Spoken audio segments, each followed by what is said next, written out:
I would recommend that you read our manifesto.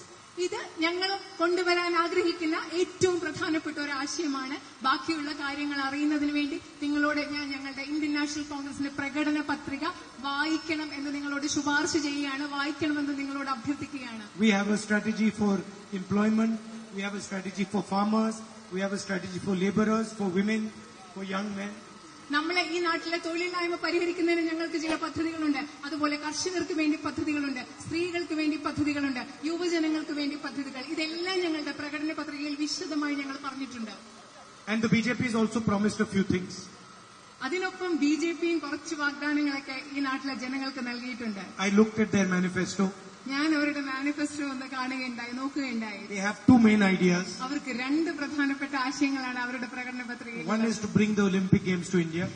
ആദ്യത്തെ പ്രധാന ആശയം എന്ന് പറഞ്ഞാൽ ഇന്ത്യയിൽ ഒളിമ്പിക് ഗെയിംസ് കൊണ്ടുവരും. And the second is to send someone to the moon. രണ്ടാമത്തേത് ആരെയെങ്കിലും ചന്ദ്രനിലേക്ക് പറഞ്ഞുവിടും. ഇത് രണ്ടുമാണ് ബിജെപിയുടെ പ്രകടന പത്രികയിലെ ഏറ്റവും പ്രധാന ആശയം.